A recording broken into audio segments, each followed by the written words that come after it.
जब वो है तब मैं नहीं।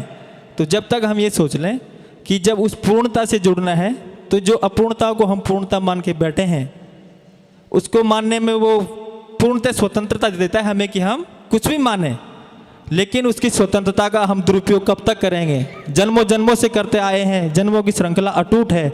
लेकिन प्रत्येक नदी अपने जो उद्गम है, नदी का उद्गम है समुद्र, प्रत्येक नदी अपने उद्गम की तरफ दौड़ रही है। एक इंसान ही एक ऐसा है जो अपने उद्गम को भूल गया है। उसने अपने उद्गम की परिभाषाएं अपने मन के अनुसार बहुत सारी बना ली।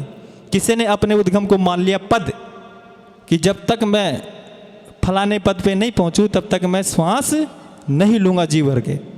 वो जब तक मुझे नहीं मिल जाए और आप ये समझते हो कि वो शक्ति उसकी अपनी है, तो ये हमारी भूल है।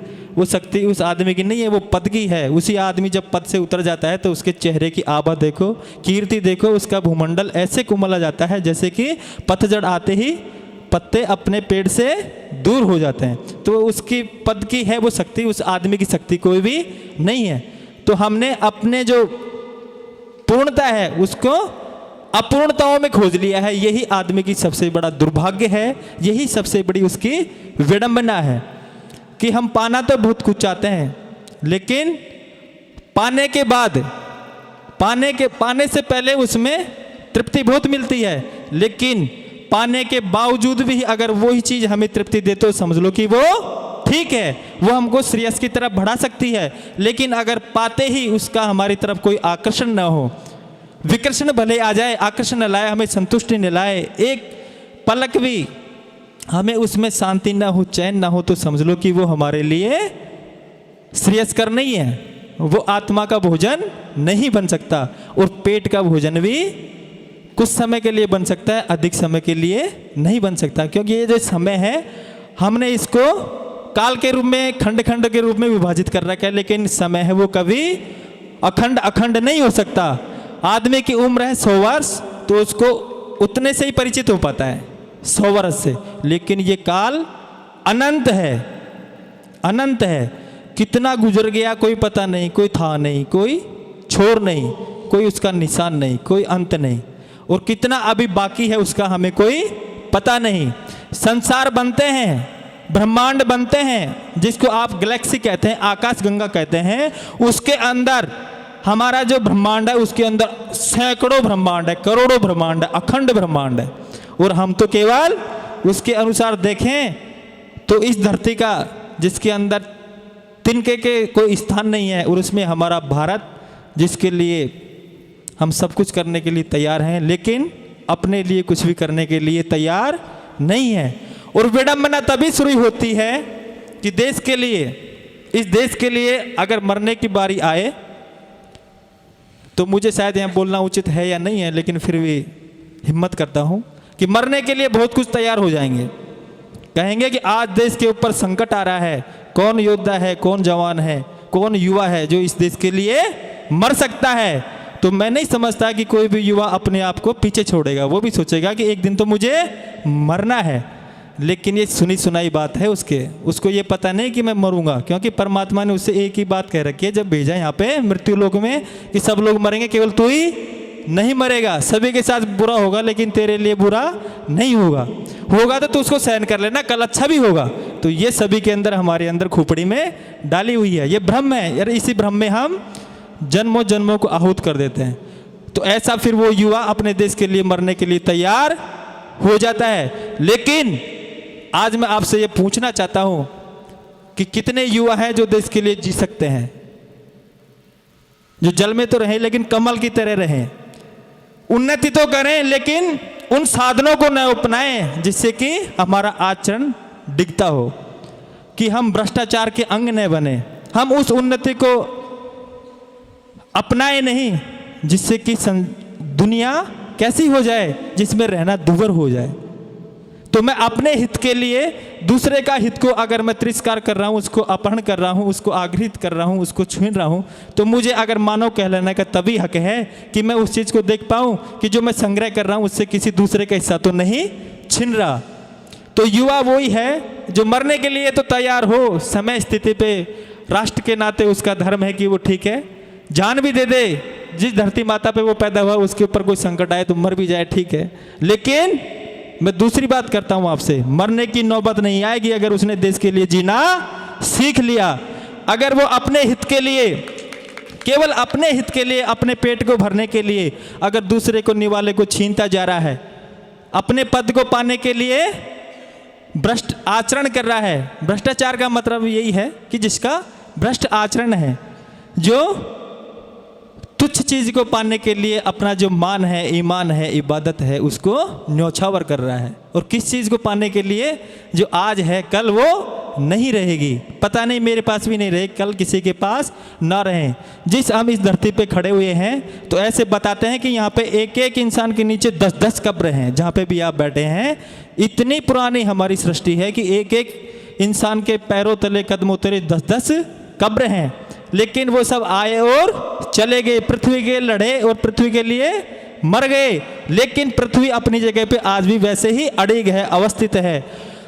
दुनिया में इतने कर्म चले बहुत समय से, लेकिन तारे जो हम देख रहे हैं रात में, जिनकी छाया के नीचे हम अपने को शीतल करते हैं, उनको कोई भी पता नहीं है कि इस ब्रह्मांड में इस मानव ने कितने उत्पात खड़े किए हैं, कितने कर्म किए हैं, सघन कर्म किए हैं, कितने भ्रष्ट कर्म किए हैं। किसी को नहीं पता, न इन पत्तों को पता, न इन पेड़ों को पता कि मेरी छाया के नीचे कुछ हुआ है, कुछ भी नहीं पता। लेकिन इंसान अपने अहंकार को तृप्त करने के लिए, मैं भी कुछ हूँ, ये दूसरों के सामने दिखा देने के लिए, क्योंकि ये हमारी विडंबना है कि हम दूसरों की नज़रों में जब तक सही नहीं है तब तक अपने आप को सही मानने के लिए तैयार नहीं है। मैं ठीक हूँ तो मेरा ठीक होना दूसरों के ऊपर निर्भर है, दूसरे ठीक नहीं है तो मैं ठीक हूँ। अगर दूसरे भी ठीक हैं तो वो मेरे लिए चुनौती है कि ये कैसे ठीक हो गए, तो फिर मेरा ठीक रहने का जो आधार था दूसरे को गलत सिद्ध करने का, वो खंडित हो जाता है। तो मैं तीसरे डायमेंशन की बात कर रहा था, तीसरे आयाम की बात कर रहा था कि जैन धर्म का एक सिद्धांत है स्यादवाद, बड़ा ही शिखर, सिद्धांतों का शिखर कह दिया जाए तो कोई अतिशयोक्ति नहीं होगी। वो हमें कहता है, जैन धर्म के जो प्रवर्तक हुए महावीर स्वामी, वो हर बार, हर युग में, हर समय में कभी नहीं पैदा होते। पूरी सृष्टि में कोई 2-4 पुरुष ही ऐसे होते हैं जो कभी कभी समय पे अवतरित होते हैं, जो चेतना, विश्व की चेतना एक मानव चेतना के अंदर पूरी तरह प्रतिभासित होती है। तो ऐसे जो महावीर स्वामी हैं, उन्होंने स्यादवाद का सिद्धांत दिया। उस सिद्धांत का मानना है कि अगर आप किसी चीज़ को देखते हैं तो उसको पूरी तरीके से नहीं देख सकते। मैं पंडित जी को देख रहा हूँ, आचार्य जी को देख रहा हूँ, तो मैं सामने से देख सकता हूँ, पीछे से नहीं देख सकता। जैसे ही मैं इनके पीछे के हिस्से को देखने जाता हूँ तो आगे का जो हिस्सा था उसकी स्मृति भले ही रह जाए, लेकिन स्मृति सत्य हो सकती है, नहीं हो सकती। तो आगे कैसा छूट जाएगा, पीछे का छूट जाएगा, बगल का छूट जाएगा, बगल से देखना चाहूँ ऊपर का छूट जाएगा, नीचे का छूट जाएगा। तो हम एक ही चीज़ को अनेक आयामों से नहीं देख सकते। अगर हम पीछे के बारे में कोई भी उद्घोषणा करते हैं, कोई भी दावा करते हैं, तो वो दावा हमारा सत्य हो, इसके प्रति हम कभी भी अवलंबित नहीं रह सकते। तो स्यादवाद कहता है कि ऐसा कोई इंसान नहीं, ऐसा कोई इंसान नहीं, वो चाहे कितना भी दुष्ट हो, कि उसके अंदर कोई भी एक अच्छाई न हो। और ऐसा कोई संत नहीं, ऐसा कोई सज्जन नहीं, ऐसा कोई अच्छा पुरुष नहीं जिसके अंदर कोई अवगुण ना हो। तो हम गुण और अवगुणों के चक्कर में, अगर हम दूसरों में, अगर हम, हमारी दृष्टि है कि जैसे ही हमारी दृष्टि है हम उसी को, तो जो समान तत्व हैं वो ही अपने को आकर्षित करते हैं। अगर मेरा देखना है अवगुण, तो आपके अंदर कितने भी अच्छाई हो, मैं अवगुण आपके अंदर से ढूंढ निकाल लूंगा। अगर मेरी नज़रों में चश्मा लगा हुआ है जो गुणों का है, तो आपके अंदर कितने भी अवगुण हो, लेकिन मैं तलाश करके कोई ना कोई एक आपके अंदर से गुण जरूर निकाल लूंगा। तो स्यादवाद का सिद्धांत कहता है कि ये भी ठीक, ये भी ठीक, ये भी ठीक, ये भी ठीक। तो उसका क्या हुआ, उसका अंतिम फल क्या हुआ कि महावीर का जो जैन धर्म था वो सिकुड़ गया। उसने आत्यांतिक सत्य की घोषणा कर दी, लेकिन मनुष्य उसकी तुच्छ बुद्धि के अंदर कोई भी अंतिम निष्पत्ति उसको वो सहन नहीं कर पाता। तो उस किसी भी आदमी ने हिम्मत नहीं दिखाई कि ये भी ठीक, वो भी ठीक, ये भी ठीक, तो फिर मेरा ठीक रहना कहाँ रह गया जब सभी ठीक है। तो मैं जब तक ठीक हूँ जब तक कोई दूसरा गलत है। तो जैन धर्म फैल नहीं पाया, अपनी पूरे विश्व में अपनी जड़ें नहीं जमा पाया।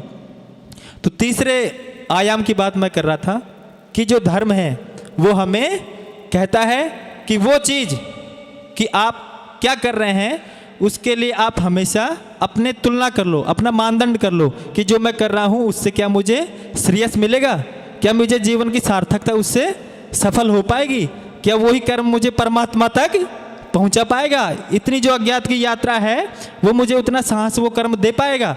तो उसको कहते हैं धर्म। तो फिर कहा अच्छे कर्म की परिभाषा है कि न्यूनतम समय में अधिकतम लोगों को अधिकतम जो आनंद का सुख का जो एहसास करा दे, आश्वासन दे दे और उसके जीवन में परिवर्तित कर दे, तो उसको बोलते हैं सत्य आचरण, सद आचरण, अच्छा कर्म। जिस मंदिर में हम जाते हैं तो उस मंदिर में जो हवा है और जो मस्जिद में हवा है उसमें कोई भेद है परमात्मा का? वही ऑक्सीजन आपको वहाँ मिलेगी, वही ऑक्सीजन आपको मस्जिद में मिलेगी। जो गुरुद्वारे में आप बैठे हैं वहाँ का पानी पिएंगे तो वो भी आपको तृप्ति देगा, आपकी प्यास को बुझाएगा। और वही जल को आप अगर ईसा मसीह के गिरजाघर में जाके पिएंगे तो वो भी आपको ऐसा नहीं है कि आपको कहेगा कि नहीं मैं आपको संतुष्टि नहीं दूंगा। क्योंकि जल का धर्म, जैसे कि ज्येष्ठ भ्राता ने बताया आपको कि जल का धर्म क्या है कि वो आपको संतुष्टि देगा, स्निग्धता देगा, शीतलता देगा। आप उसको कितना भी गर्म कर लें, केवल बस उसके नीचे से ईंधन निकाल लें तो अपने स्वाभाविक धर्म में वापस आ जाएगा, बिल्कुल शीतल हो जाएगा। बस केवल आपको ईंधन निकालनी है, आपको केवल अपने जो अहंकार की ईंधन लगाते जा रहे हैं उसको भल निकाल दो तो परमात्मा में आप में कोई अंतर नहीं है। तो परमात्मा ने कोई भेद नहीं किया, न उसने वायु में किया न जल में किया। और उसके कोई भी नियामत देख लो, पुष्प चाहे हम हिंदू लगा लें, पेड़ लगा लें, तो वही पुष्प हमें पुष्प भी देगा, छाया भी देगा, फल भी देगा। उसकी सृष्टि में कोई भी भेदभाव नहीं है। भेदभाव जो है वो हमारे हैं और हम तो इतने तुच्छ हैं कि जिसकी कोई सीमा नहीं है। हम तो अगर अपने को सत्य सनातन धर्म कह के अपने को गौरवान्वित महसूस करते हैं, लेकिन अगर ये इतना ही श्रेष्ठ था, हो सकता है पहले कभी था, लेकिन हमें बात करनी है वर्तमान की। हमें गौरवान्वित नहीं होना पहले को देख के, पीछे को देख के, हमें गौरवान्वित होना है सामने देख के कि आज कितने लोग हैं जो अपने धर्म में अवस्थित रह के अपने को गौरवान्वित महसूस करते हैं। तो जब दूसरे धर्म या दूसरे संप्रदाय के लोग अगर हमारे संप्रदाय की, हमारे धर्म की तारीफ करें तो हमारा श्रेष्ठ धर्म, अगर हम ही मंच लगा के हम ही अपने धर्म की तारीफ करते रहें तो इसका मतलब ये हमारा धर्म गौरवान्वित नहीं होगा उससे। उसके लिए हमें एक एक समाज के एक एक नागरिक का पावन कर्तव्य है कि वह पहले तो धर्म को सोचे कि धर्म क्या है और फिर उसको शिखर पे ले जाए, और फिर शिखर पे ले जाने के बाद में जो सबसे बड़ा पुरुषार्थ है कि उसको शिखर पे ही रखें।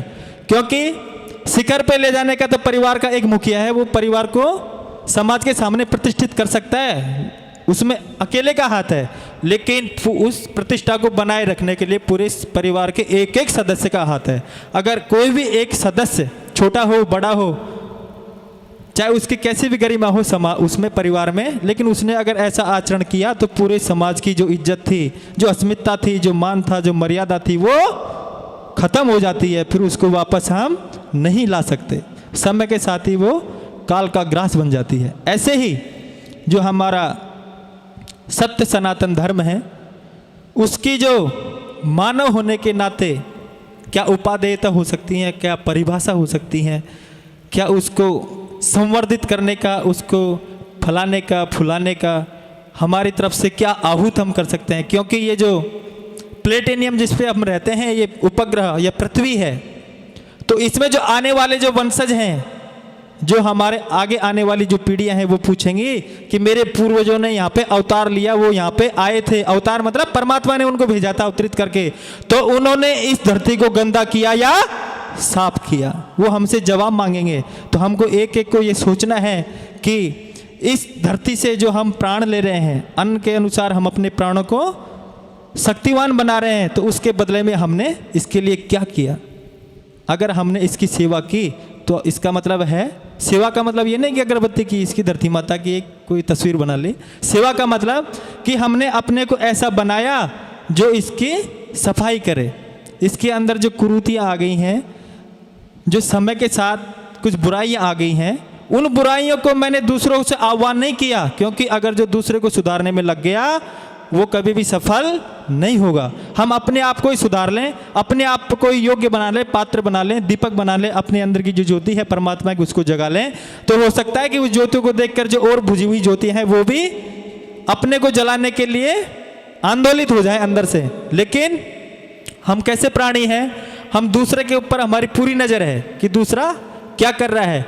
तो दूसरे के ऊपर जब नज़र होती है तो हमारे अपने ऊपर से जो नज़र है वो चली जाती हैं, गायब हो जाती हैं। हम अपने अंदर में कैसे हैं उसको हम महसूस करें, स्वयं को अच्छा बनाएं और जो अपने से जो हो सकता है वो करें। दूसरे की तरफ टिकटिकी लगा के न देखें कि वो जब तैयार होगा ठीक करने के लिए तो उसका सहारा मैं दूंगा, नहीं। अपदीपो भव, महात्मा बुद्ध कहते हैं कि तुम्हें तारने के लिए कोई शक्ति नहीं आएगी। और हमारे मानव का स्वभाव है कि जब तक उसके अंदर शक्ति होती है, अपना सामर्थ्य होता है, उसका मैं होता है, तो वो अपने से ही सब कुछ करता रहता है, वो किसी ये परमात्मा को याद नहीं करता।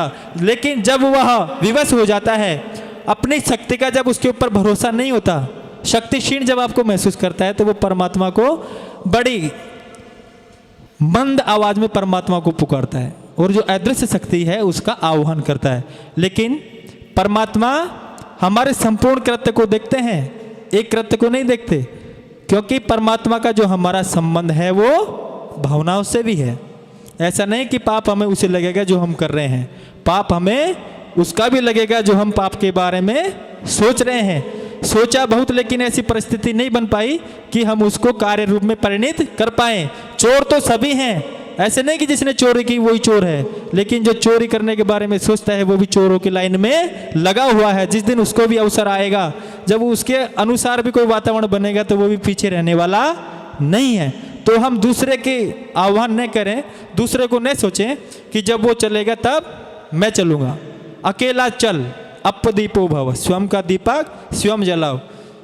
तो ऐसा जब हम सोचते हैं तो यह संसार सुखदायी हो जाता है, दुखदायी नहीं रहता है। और भगवान कृष्ण इसकी बात की बड़े ही तीव्र वेग में, तीव्र आवाज में उद्घोषणा करते हैं कि संसार जो लोग संसार को दुख मानते हैं उनसे कहते हैं कि संसार दुख हो सकता है, लेकिन संसार में दुख नहीं हो सकता। जिन्होंने कहा कि ये जीवन, ये जो हमें परमात्मा ने जो सौगात दी है, ये जीवन दुख है, जीवन में दुख हो सकता है लेकिन जीवन दुख नहीं हो सकता। वो हमारे व्यवहार के ऊपर, हमारे आचरण के ऊपर, हमारे संस्कारों के ऊपर डिपेंड करता है। हमारे जीवन को देखने का जो नज़रिया है, जो नज़र है, उस दृष्टि का असर है। क्योंकि ये जो जैसी हम दृष्टि है वैसे ही हमारी सृष्टि हो जाती है। जो हमारे अंदर है वो बाहर ही परावर्तित हो जाता है, उसी को हम दूसरे पे आरोपित कर देते हैं। अगर मेरी जेब में कोई शस्त्र है तो मैं आपको शस्त्र ही फेंक सकता हूँ, अगर मेरी जेब में पुष्प है तो मैं आपको पुष्प फेंक सकता हूँ। तो ये हमारे ऊपर निर्णय है। परमात्मा ने हमें स्वतंत्र रखा है कि हम किन चीज़ों का संग्रह करते हैं। हम सदाचारी बनना चाहते हैं या दुराचारी बनना चाहते हैं। और परमात्मा की नज़र में कुछ भी नहीं है, दुराचार भी दुराचारी नहीं है और उसके लिए सदाचारी भी सदाचारी नहीं है। अगर हम परमात्मा को नियामतों को अगर हम शिकायत में ले तो परमात्मा के ऊपर कोई फर्क नहीं पड़ेगा। हम शिकायत करते हैं कि हे परमात्मा, तूने पड़ोसी को इतना कुछ दिया और तूने मेरे को कुछ भी नहीं दिया उसके अनुपात में, क्या मेरे में क्या कमी रह गई थी जो मुझे नहीं मिला। तो हम शिकायतें भी हो सकते हैं। और जिसके पास कुछ भी नहीं है, एक टांग है एक टांग नहीं है, तो वो एक टांग के लिए भी धन्यवाद दे सकता है कि हे परमात्मा तेरा बहुत बहुत धन्यवाद है। मैंने ऐसे भी लोग देखे हैं जिनके दोनों टांगे ही नहीं हैं, और मैंने ऐसे भी लोग देखे हैं जिनके दोनों टांगे हैं लेकिन चलना उनका कहीं भी नहीं हो पाता। रात दिन चलते हैं लेकिन कोल्हू की बैल की तरह चलते हैं, लेकिन पहुंचना उनका कहीं नहीं है। अगर तेरे ज्ञान की एक किरण भी मेरे हृदय में, मेरे उर में समाहित हुई तो मैं एक टांग से भी उतना चल सकता हूँ जो दो टांगों से भी लोग चलने का सामर्थ्य नहीं रखते। जो ऐसे अनुग्रह से, ऐसे भावना से परमात्मा की नियामतों को जो धन्यवाद देता है, परमात्मा उस व्यक्ति को अपनी जो अनंत शक्तियां हैं, जो अदृश्य शक्तियां हैं, लेकिन हम अभी दृश्य शक्तियों को ही शक्तिवान मानते आए हैं, क्योंकि हम बल उसी को मानते हैं जो कुछ हमें प्राप्त करा दे। लेकिन जो परमात्मा की जो अदृश्य शक्ति है, उसकी ताकत हमारी दृश्य शक्ति से कितना गुना मान है, उसकी हम तुलना नहीं कर सकते। आज के परिप्रेक्ष्य में हम नहीं कर सकते। जो ऐसा जो आदमी है जिसने जीवन को इस तरह देख लिया है, जिसकी नज़रें अपनी नज़रों से नहीं देख रहा, जो देखना चाहता है उस वैसे नहीं देख रहा, जो सामने जो तथ्य है उसका सामने जो तथ्य है उसको ठीक ठीक वैसे ही देख रहा है, उसमें अपनी कोई परिभाषा नहीं जोड़ रहा। जो ऐसा जिसकी नज़र बन गई, जिसको कहते हैं शिव जी का तीसरा नेत्र, जब तक वो दृष्टिगोचर न हो, जब तक उसमें देखने की क्षमता नहीं हो, तो हम इन आँखों से जो लंबों जन्मों का समय है, विषयों का देखना, संसार को देखना, अपनी अतृप्त हुई वासनाओं को कहीं तृप्ति के लिए टकटकी लगाए देखते रहना, उनसे हम परमात्मा को नहीं दे सकते हैं। तो पूरा धर्म का जो आयोजन है वो हमारी जो आज्ञा चक्र है, वहाँ पे तीसरी आँख हमें मिल जाए, दुनिया को देखने का ढंग मिल जाए, तो फिर परमात्मा हमारे सभी के अंदर है। ऐसा नहीं है कि परमात्मा कोई ऐसी चीज़ है जिसको हमें ढूंढने के लिए कहीं बाहर जाना है।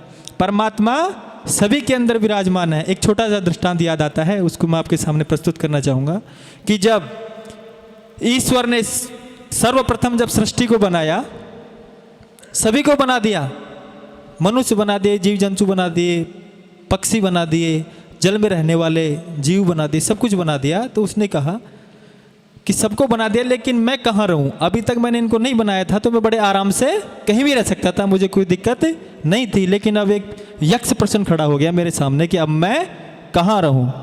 तो उन्होंने सभी देवताओं को बुलाया अपने संकल्प से, सभी हाथ जोड़ के उपस्थित हुए देवता कि हे सर्वेश्वर, कैसे याद किया, हम आपकी क्या सेवा कर सकते हैं? तो उन्होंने कहा कि भाई देखो, ऐसा ऐसा स्थितियां बन गई हैं, अब आप मुझे मैं असमंजस में हूँ कि मैं कहाँ रहूँ, तो आपको जो भी उचित लगे वो मुझे बताइए, तो उसी के अनुसार मैं कोई स्थान निर्धारित कर लूँ जहाँ पे मैं रह सकूँ। कर्म तो चलता रहे, लेकिन कर्म को आप कभी गंभीर मत बनाओ। कर्म एक खेल की तरह आपके जीवन से स्पंदित होता रहे। जो परमात्मा की जो ऊर्जा है, जो जीवनी शक्ति है, उससे ऊपर से होके कर्म में हम लगे रहें, वासना में हम न जाएं, कर्म के फल की इच्छा हम ना करें। इबादत तो हम करते रहें, पूजा तो करते रहें, लेकिन पूजा को हम कर्म न बनाएं। हम कर्म को ही अगर जिस दिन पूजा बना लेंगे, उस दिन हमारा नजरें दूसरे की तरफ नहीं, अपने खुद की तरफ हो जाएंगे। दूसरों में अवगुण नहीं देखेंगे, खुद के अवगुण देख लेंगे, तो दूसरों के अवगुणों में गुण देखने की हमारी दृष्टि उतर आएगी।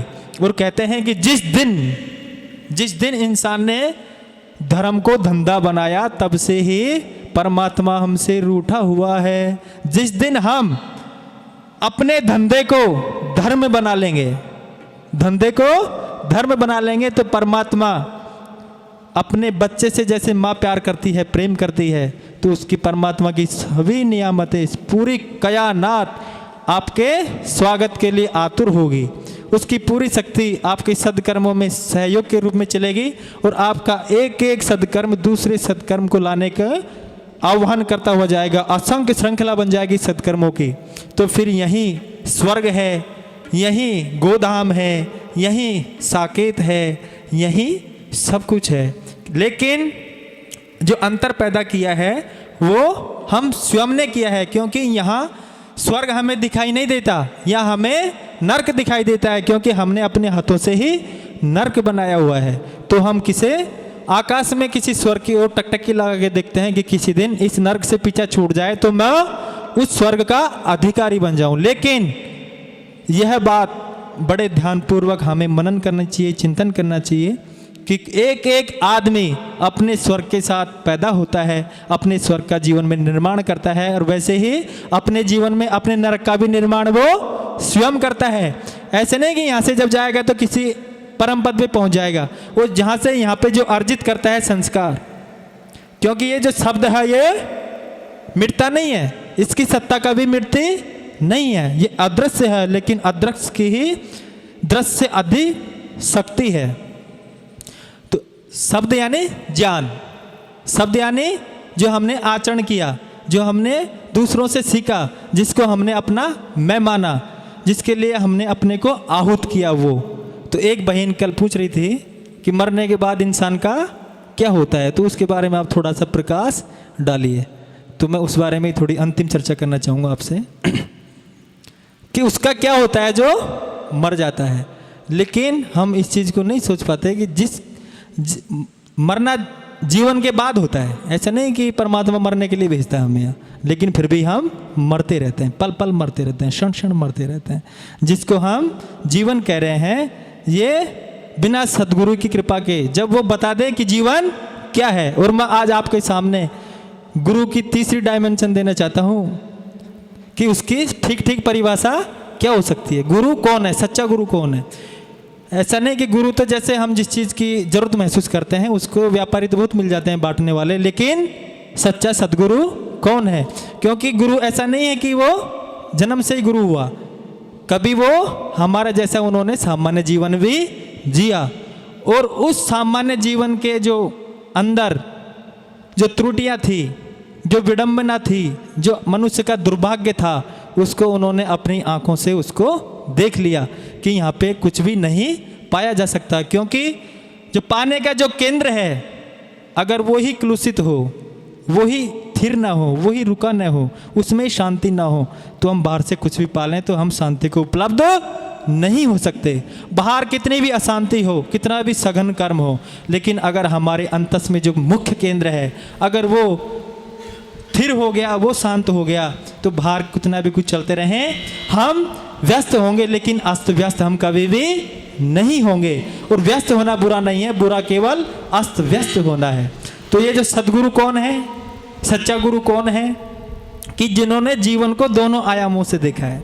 गुरु जब एक दिन गुरुता फली, जब एक दिन गुरु का परमात्मा का प्रसाद जिस मनुष्य के प्राणों में प्लावित हुआ, अंकुरित हुआ, जो पात्रता अर्जित की, उसके पात्र के अंदर परमात्मा की करुणा पूरी भर गई, उस दिन वो गुरु कहलाता है। उससे पहले गुरु नहीं होता, उससे पहले वो अपनी अगुरुता, गुरु शब्द अगर आप गुरु में अगर आप बड़ा रू लगा देते हैं तो वो बन जाता है गुरु, और आप छोटा रू लगाते हैं, अपने को छोटा बनाते हैं तो वो बनता है गुरु।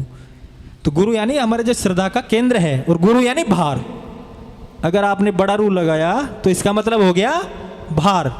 तो ऐसे जो गुरु हैं वो केवल आपके भार को उतार देते हैं, लेकिन ऐसा मत समझो कि निर्भर कर दिया, केवल आपको कह देते हैं कि आपके अब ज्ञानवान हो गए, आपने दीक्षा ली और आप बदल गए, अब आप जो भी कुछ करो, जैसा भी करो, सब ठीक होगा, मैं बैठा हूँ।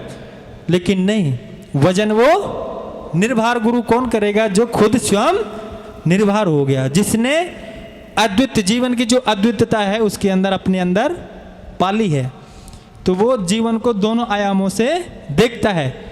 तो वो गुरु होने से पहले के जीवन की भी स्मृतियाँ होती हैं। ऐसे नहीं कि स्मृति खो जाती हैं, शब्द नहीं खोता, शब्द अनित्य है। तो उस अनित्य शब्द के अनुसार उसको पिछले जन्म की जो निरर्थक जीवन था उसकी भी स्मृति रहती हैं, और वो अगर नहीं भी रहती है, क्षीण भी होती हैं, तो हमारे अंदर हमारे जो अवगुण हैं, हमारे जो जीवन का जो ढंग है चलने का, जैसा हमारा आचरण है कि पाना सब कुछ चाहते हैं, लेकिन भिखारी कभी सम्राट नहीं हो सकता। और ये प्रभु का जो साम्राज्य है, इसमें पाने के लिए सब लाइन में लगे हैं, लेकिन जिसने पात्रता अर्जित नहीं की, यहाँ पे जो भिखारी होके आवाज़ देगा मांगने की भिक्षा की, उसको भिक्षा कभी भी नहीं मिलेगी।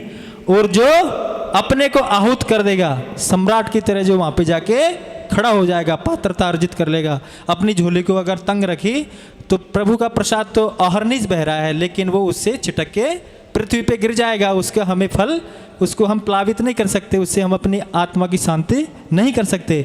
लेकिन जो गुरु अपने शिष्य को झोली बनाना, झोली का मतलब जिसमें झुकी हुई है, जिसमें पात्र की जैसे जिसमें आकाश बन गया है, शून्यता बन गई है, ऐसी जो पात्रता जो अर्जित कर लेता है उसको मांगने की जरूरत नहीं पड़ती, और जो मांगता रहता है। इसलिए सदगुरु बार बार हमसे कहते हैं, गुरुदेव कहते हैं कि जो मांगता है उसको कभी नहीं मिलता, वो भिखारी ही रहता है। और जितने भी मेरे शिष्य हैं उन्होंने जिन्होंने मेरा अनुसरण किया, लेकिन मेरे में होने के बावजूद भी मेरे में जो घट रहा है, जो मेरे में चल रहा है, जो मेरे में हो रहा है उससे एकाकार नहीं हुए तो उनका विनाश ही विनाश है, उनका कभी भी उनका जीवन सुंदर में नहीं हो सकता। तो उसका मतलब केवल इतना ही है कि जो सदगुरु है वो आपको, आप जैसे हो वैसे ही अपने गवाह नहीं बनते उसके कि गुरु मेरे जीवन के गवाह बन जाए कि तेरा जीवन ठीक है। तो मैं अपने आप को मान लो कि गुरु जी ने मुझसे कह दिया कि तू ठीक है कुछ भी कर, नहीं। सच्चा गुरु वो है जो अंतिम निष्पत्ति नहीं देता, अंतिम निर्णय नहीं देता, वो केवल जीवन के संघर्ष देता है, जीवन की समस्या देता है, जीवन के विषम जो प्रश्न है वो देता है। कि अगर शिष्य उन पड़ावों से गुजरने की हिम्मत दिखाए, उन जीवन की जो सुलझी हुई ग्रंथियां हैं उनको सुलझाने की श्रम करें, तो वह एक दिन वो भी गुरुता को पा सकता है। देखिए अभी आप प्रसंग सुन रहे थे, बड़ा अच्छा प्रसंग सुन रहे थे, और मूल तत्व को आपने पहले सुना। अब यहाँ गुरुता की बात, गुरु तत्व की बात या परम तत्व की बात, जो भी अभी क्वेश्चन किया कि भाई कोई पूछ रहा था कि मरने के बाद जीव का क्या होता है, छोटी सी भाषा में समझाऊंगा और यही मैं बताऊंगा। जो हम प्रसंग बोले उसका यथार्थ पदार्थ भावार्थ एक साथ निकलता चला है, उसको प्रसंग कहते हैं।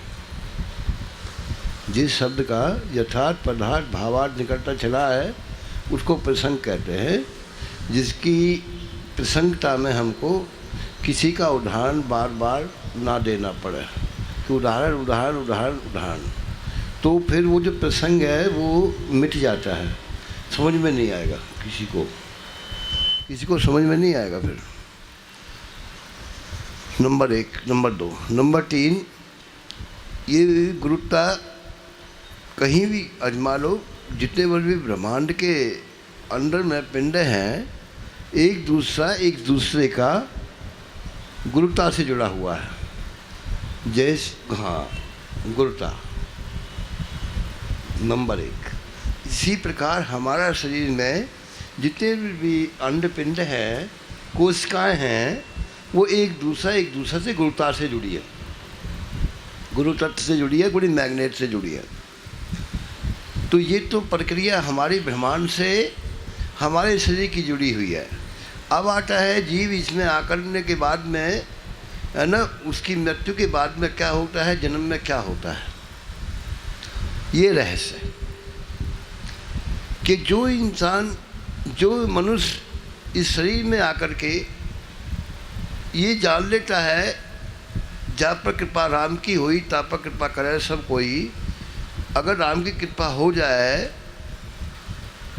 किसी प्रकार से भी अनियास ऊपर से अकस्मात हो जाए या कोई पारस लोहे की टकरा जाए, किसी भी कारण से हमारी सद्बुद्धि दिनचर्या में आ जाए, जो पहला प्रसंग चल रहा था, तो हमारे अंदर में जो हमारी जीवन की शैली है, जीवन का जो दिनचर्या है, जैसे जीवन के जो भाव है, उनका धर्म युक्त हो जाए।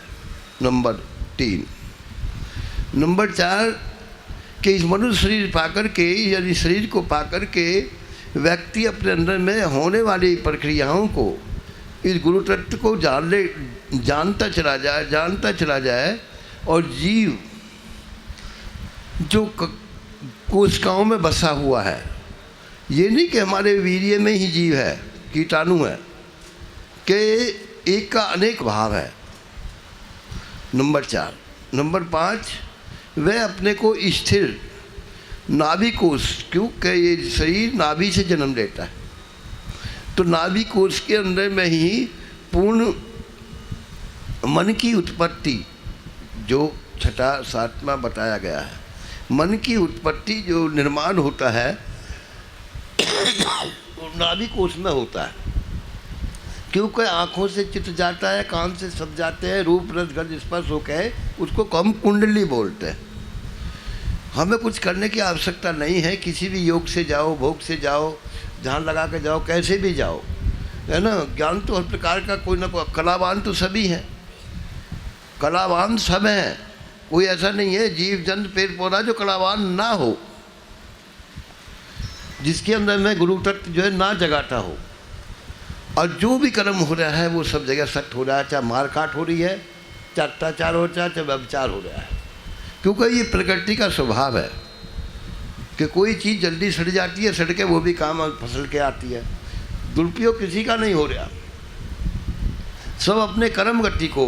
पहला क्वेश्चन जीव का क्या होता है, जो इस कुंडली के जरिए, विचारों के जरिए, भावों के जरिए अपने शरीर के अंदर में जो अपने योग का भोग बना लेते हैं, जो अपना योग का भोग बना लेते हैं, जीव इस संसार में रहते हुए, इस शरीर में रहते हुए उसी सुख दुख से अपने जीवन को समर्पित होता है। नंबर 1। नंबर 5, अब जिस कोशिकाओं में जीव का अंश ठहर जाता है, ये गीता भी कह रही है, सभी कह रहे हैं, जिसको तू पूजेगा उसी को प्राप्त होगा। जो कोशिकाओं में ठहर जाता है तो उसी गुरु तत्व को जाकर के ये जीव का रहन सहन होता है।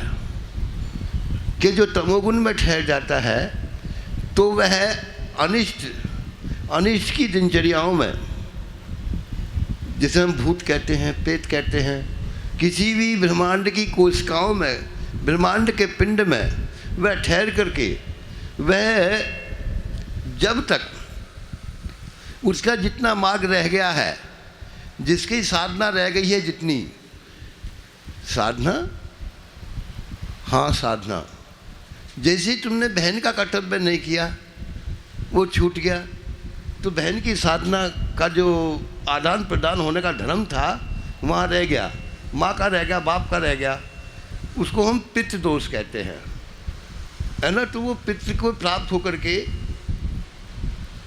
प्राप्त हो जाएगा। और जो इनसे बाहर निकल जाता है तो वो शब्दों में तक आ जाता है, यानी जिस रस में वो आ जाता है, उस रस में ही ये जीव अपना वास करता है मरने के बाद। और जो पूर्णतः से ज्ञान में होकर जाता है, स्वतः शरीर को छोड़ के जाता है, तो स्वेच्छा हो जाता है। वो शब्दों में कि गुणगान से, जैसे हम राम का कर रहे हैं, गुणगान कर रहे हैं ना सबका, इस गुणगान से आकर के अपने इस शरीर मनुष्य शरीर का कर्म होने के बाद ये जीव जन्म मृत्यु की योनियों से बच करके, अब समझ गए, जन्म योनि में अपनी इच्छा के अनुसार नहीं जाता है ना। जिस कर्म के द्वारा ठहर गया है वहाँ और शरीर छूट गया है, फिर वहीं तक रह गया उसकी यात्रा, है ना। अब ये तो उसके देखने से पता पड़े कि मनुष्य ने, तुम भी समझ लो, किसी के आँखों से प्राण निकलते हैं, किसी के पेशाब से निकलते हैं, किसी के गुदा से निकलते हैं, किसी के जो है रोमों से निकलते हैं, किसी की खोपड़ी फट जाती है। तो खोपड़ी फटने वाला जी मृत्यु है ना। और किसी में कुछ भी नहीं होता, शरीर को नहीं छोड़ के चल देते हैं, तो वो तो शब्दों में चले जाते हैं, है ना। निश्चित ही वो देवताओं में जा मिलते हैं। अब ये तो तुम इसी मनुष्य शरीर में देख सकते हो, समझ सकते हो, है ना, और सुन भी सकते हो, देख भी रहे हो। भाई संत ने इतने दिन भजन करा, एक हिरण पाल लिया और मरते वक्त वो हिरणी चित्त में आ गया, वो हिरणी बन गए। ये तो सिद्ध है और तुम भी इसमें सिद्ध कर सकते हो। तो इसीलिए ये जीव के मरने के बाद में अगर अज्ञानवश बोध जाता है तो नीच कर्म योनियों में रह ठहरता है। अगर वह कर्म से छूट के जाता है तो वह देव योनि से परे होकर के आवागमन में रहकर स्वेच्छा में चला जाता है। और जो ये परम धाम को जाने वाला अपने कर्म को पूरा करके जाता है, परम धाम की प्राप्ति होती है। तो ये इस प्रकार जीव की क्रिया है, यही जीव का धर्म है इस शरीर में आने के बाद। तो ये श्रृंखला है, खूब आप देख सकते हैं, यहाँ भी देख सकते हैं कि तुम्हें क्षमता हो, है ना, कौन आ रहा है, कौन जा रहा है, कौन कहाँ है ना, साफ साफ देख सकते हो। अभी की बात है, पिछली गर्मियों की बात, वो सामने कुट्टी के पेड़ है, सामने कुट्टी के पेड़ है, मैं एकांत में बैठा कुट्टी में, तो कड़ाहट की आवाज़ आ रही। मैं चारों देखा कड़ा कौन रहा है, कड़ा कौन रहा है, ये कोई भी नहीं था। फिर थोड़ी देर में देखा तो मैं वृक्ष की तरफ ध्यान गई, ओहो वो मुरझा रहा था। मैं जल्दी से बोला भाई इसे खोदो और खोद के पानी भरो, इसमें दीमक की दवा भर दो, क्योंकि दीमक खा रही थी नीचे से उसको, वो कढ़ा रहा था। वो कराह रहा था। जैसे ही उसमें पानी भरा दीमक, थोड़ी देर बाद में कराहट बंद हो गई, फिर वो खिल उठा, फिर कराहट कभी नहीं आई। तो ये मत सोचो जीव कहाँ नहीं है, सब जगह है, यत्र सर्वत्र है। तो यहीं प्रसंग का मैं समाप्ति करते हुए मैं सबको खाने की आज्ञा देता हूँ। भोजन बन गया है, कुछ खा लें, फिर सभा चलेगी 4 बजे तक। 4 बजे के बाद जज होगा।